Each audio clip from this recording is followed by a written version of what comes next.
We zien nu een foto van het voor het eten en bidden. Dat was toch een christelijke gewoonte.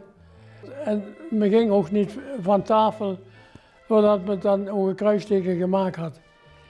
Het was ook zo, wanneer het eten begon, dat de vader of de moeder een kruisteken maakte op dat brood. Het was toch een teken van, Heer, geef ons dagelijks brood. De foto geeft toch aan de samenhorigheid en vooral het eerbiedig zijn en het godsdienst in. Hier zien we dus een hooibewerking. Als het hooi gedroogd was, dan moest het bij elkaar geharkt worden. Het werd ook meestal met de hand gedaan, maar hier op de grote bedrijven die hadden al zo'n hark waar een paard voor was. Het was wel, wat ik uit mijn tijd weet, een gevaarlijke machine. Er is dus een paar keer een paard op de hol geslagen en toen met dat machine in het veld. En daar is dus toch nog alles. Kijk, die boer wat daarop zat, die zat niet veilig. Hier is ook een foto van in de zomer, een middenpauze. De boer zit in het midden. Aan de rechterkant, daar zijn een paar dagloners, zoals ze dat noemen. Dat waren mensen die werden dus in de zomer ingehuurd. Dus dat is herkenbaar aan die drinkbeker, die hadden een bepaalde naam. Dat is in het zuiden, je komt van Mechelen geboorte, dat was de Blijg. De Blijg die gebruikte ook de mijnwerkers die wat in de mijn waren. En hier op de foto's verder zie je dan ook de boerin, links langs de boer. Die kwam dus het eten brengen. En verder denk ik dat er ook nog een dienstmeisje zat. Die ging dan ook in de zomertijd mee om die te helpen met het opzetten van dat graan. Dus je ziet daar een mooie foto met bewolking. En het is toch ver terug in de tijd. Ja, dit waren de graanmijten. Die stonden vooral meer nog in die akkerbouwstreken. Dat graan werd, als dat geoogst was, dat moest binnengehaald. Daar hadden ze te weinig ruimte voor dat daar werden dat mijten geplaatst. Dat was dus grote, en die werden meestal een stuk of 3 bij elkaar gezet. Hier zie je dus de boerin, dat is in de winter opgenomen en die was dus aan sneeuw aan het wegscharen.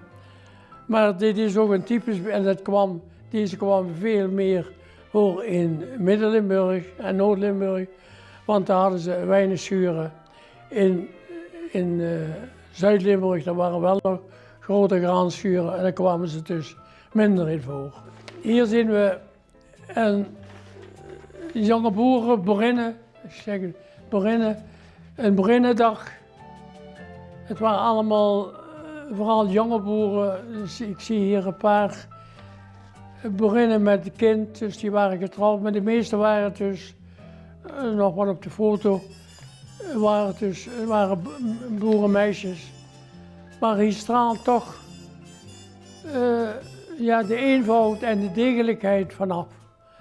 Kijk, het was toch ze kwamen toch allemaal uit in gezinnen met degelijke gezinnen en boerenmeiden. Dat was toch wel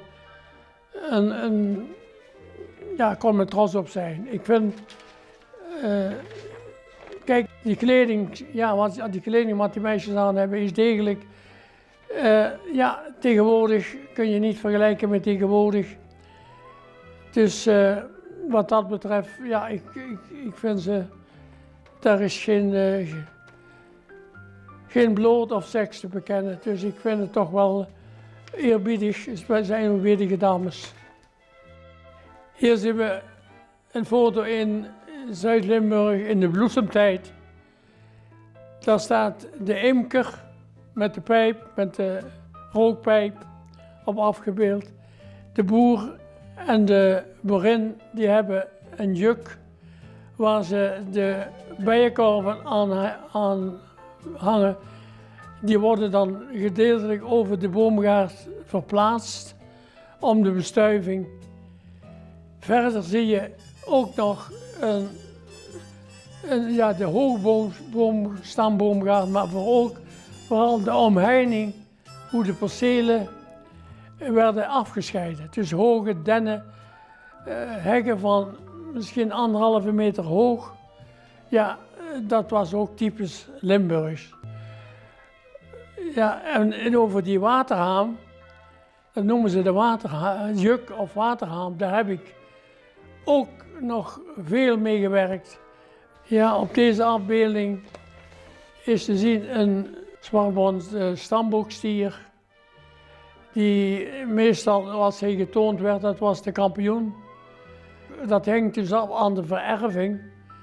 Want de vererving die werd beoordeeld naar de vader en de moeder van die stier. En de nakomelingen. Vooral de nakomelingen, dat was de stamproductie waar ze vanuit gingen. Maar hier was het ook nog eens het uiterlijke. Kijk, in mijn tijd, ik ben van 1926 geboren, maar op onze boerderij in het beginjaren waren de productie van zo'n koe 4.000 à 5.000 liter melk per jaar, gemiddeld. Maar nu, met de hedendaagse productie, die zit op 8.000 à 9.000 liter per verdubbeld. Dat komt toch door de voeding, maar we hebben ook een ander koe gekregen door die KI. We hebben een koe gekregen met een behoorlijke buikomvang. Daar gaat veel meer ruwvoer in. Hier krijgen we nog een boerin die was aan het handmelken. Dat handmelken, ik zie, waar de beende is een beetje vastgebonden met een touw.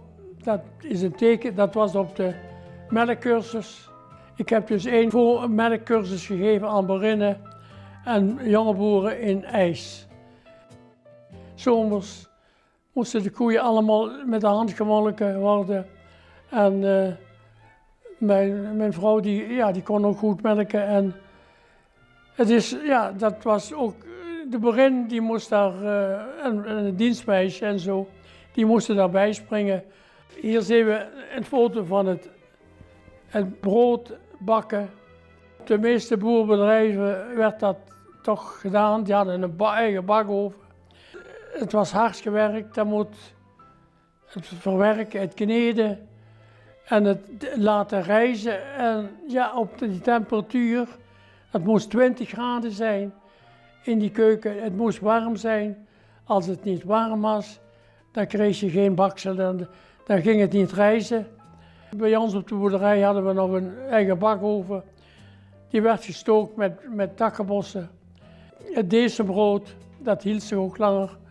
En ja, het was toch brood van eigen boerderij.